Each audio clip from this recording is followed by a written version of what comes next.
O que esperar dos novos deputados e dos novos senadores que foram eleitos nessa última eleição de 2018? Antes de saber o que esperar, eu peço que você se inscreva aqui no nosso canal, youtube.com/mblivre, deixa o joinha aí, ativa o sininho para receber as notificações e compartilha esse vídeo. Bom, todo mundo viu aí no noticiário que a gente teve uma renovação de 51% em relação à legislatura passada, ou seja, em relação às eleições de 2014 e nas eleições de 2018 na Câmara dos Deputados, e foi uma renovação ainda maior no Senado. Mas o que a gente tem para esperar desse pessoal que está entrando, qual que é o perfil, o que eles pensam, etc. Acho que isso é bastante interessante de tratar. Eu tive as últimas semanas em Brasília, justamente conhecendo o pessoal que foi eleito, ou mesmo o pessoal que foi reeleito, e existem dois sentimentos principais, né? Primeiro tem o sentimento do pessoal que foi reeleito, que não está sentindo muito bem um sentimento de vitória, mas é mais um sentimento de sobrevivência, tipo, ufa, passou aqui um furacão e eu consegui ficar, mesmo porque, em regra,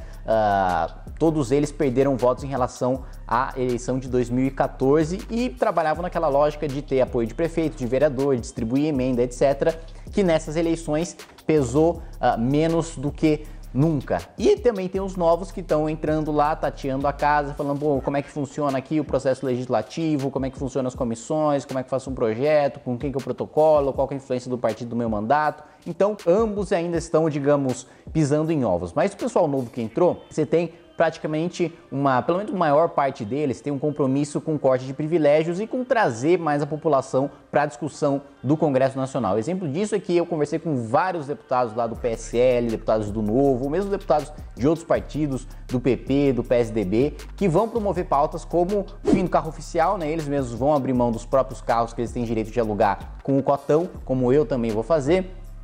Vão abrir mão também de parte da verba de gabinete, que hoje é absurda, você pode contratar lá mais de 20 funcionários, você não precisa nem de...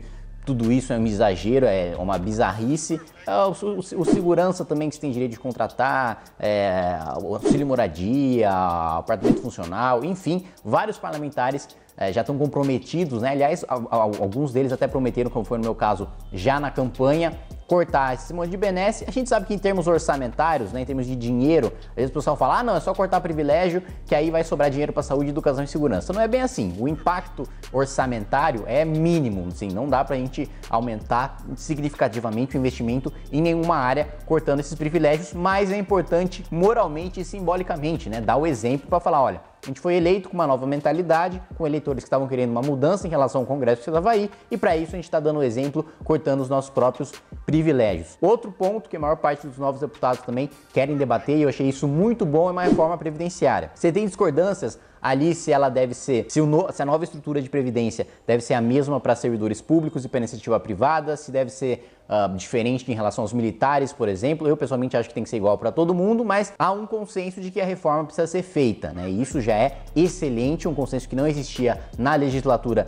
anterior e que agora os novos deputados estão dispostos a debater, estão estudando, o que é muito bom, estudando as propostas de reforma previdenciária que estão surgindo e também de reforma tributária, de simplificação de impostos, de diminuição de impostos do consumo. Então, esse enxugamento da máquina pública, esse corte de gastos, a ideia é que se reflita em corte de impostos. E essa é uma mentalidade que está tomando, também é outra coisa consensual, praticamente entre os novos eleitos. Claro que sempre vai ter uma exceção ali ou aqui, mas todo mundo tem a mentalidade de que no Brasil empreender é muito burocrático, é muito difícil, você tem muita dificuldade com a legislação tributária, principalmente, que você precisa contratar 1 milhão de pessoas para saber o quanto você vai precisar pagar, e depois pagar já é outro problema, que você precisa produzir o suficiente para conduzir e ter o lucro suficiente para pagar esses impostos. Então, isso é meio que essa mentalidade de empreendedorismo, é meio que um consenso lá. Outro ponto também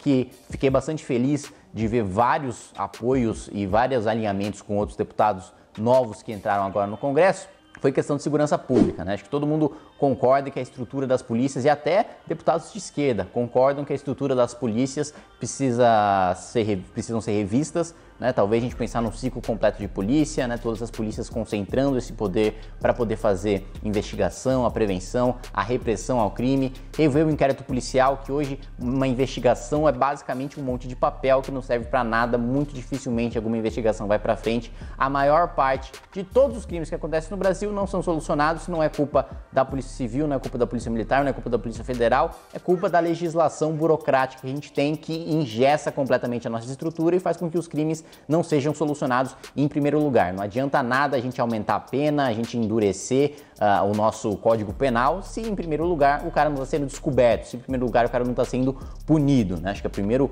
ponto que a gente tem de bater na questão de segurança pública é a impunidade. Depois que a gente tiver combatido a impunidade, a gente para pensar no processo e na pena para ver se está suficiente ou se não está suficiente. Hoje não tem como a gente analisar isso porque basicamente as pessoas não são punidas, né? Falam do encarceramento em massa, né? Não estão prendendo muita gente, precisa soltar penas alternativas, não sei o que lá, mas fato é que a maior parte dos criminosos está fora dos presídios, né? Então a gente não está aprendendo pouco, pelo contrário, a gente não está aprendendo muito, pelo contrário, a gente está aprendendo pouco. E aí o pessoal fala, mas tem não sei qual a maior população carcerária do mundo, mas também o Brasil tem uma das maiores populações do mundo, né? Você tem que ver a taxa proporcional e não números absolutos. É óbvio que o Brasil vai ter mais presos, sei lá, que a Noruega, porque você tem milhões e milhões, e dezenas de milhões e mais de habitantes, e isso para outra maior parte dos países da Europa, maior parte dos países da África, diversos países da Ásia também. O Brasil tem mais população e é natural que tenha mais presos. E também uma coisa bizarra que eles não falam é que tem uma taxa de rotatividade muito grande, né? Um entra e sai muito grande.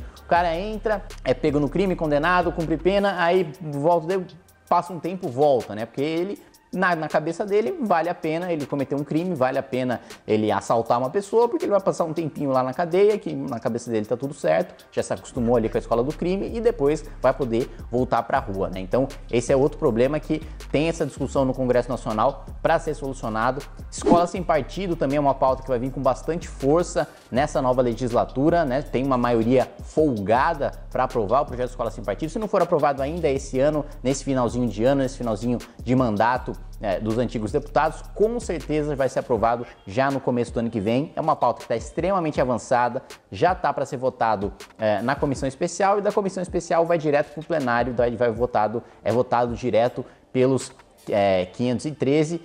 Aliás, me enganei, da comissão especial vai direto para o Senado, mas se um deputado entrar com recurso, que com certeza algum deputado vai entrar com recurso, e se não me engano ele tem que coletar lá um número X de assinaturas de outros deputados para que aquilo saia do Senado e volte para ser votado no plenário, ou seja, pelos 513 deputados. Mas de qualquer maneira tem uma maioria folgada para ser aprovado. A mesma coisa com a revisão do Estatuto do Desarmamento, né? Todo mundo hoje sabe, a direita tem praticamente um consenso de que hoje para você portar uma arma, você ter uma posse de arma é praticamente impossível, uma burocracia gigantesca, e o que a gente quer é que só tenha critérios objetivos para você ter uma arma, como você demonstrar e fazer um curso, demonstrar que você sabe atirar, né? Demonstrar que você fez o curso e sabe atirar.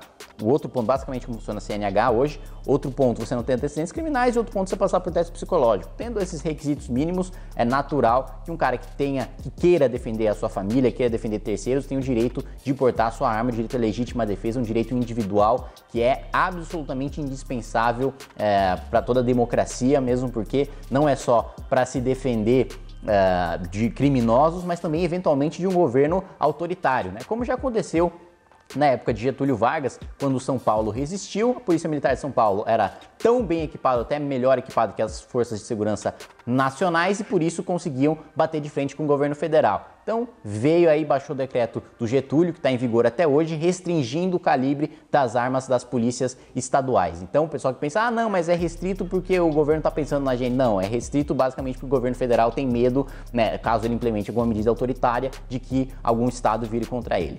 Enfim, essas, na minha opinião, são as pautas que estão rodando mais entre as novas bancadas aí do Congresso Nacional. Muito combate a privilégios, muito corte de gastos, ajuste fiscal, simplificação de impostos, facilitação do ambiente de negócio, aumentar a velocidade com que você abre uma empresa, diminuir o custo, diminuir o tempo que você precisa para fazer essa empresa, diminuir a necessidade de cartórios, de papelada, de burocracia no geral. Fazer uma revisão no Código de Processo Penal, no Código Penal, na Lei de Execução Penal, em diversos fatores que existe um consenso de que está errado, a gente precisa corrigir. Em alguns pontos base você tem grandes consensos de que você precisa reformar, e outros precisam ser discutidos para a gente chegar numa solução, digamos, intermediária no pensamento desses novos parlamentares.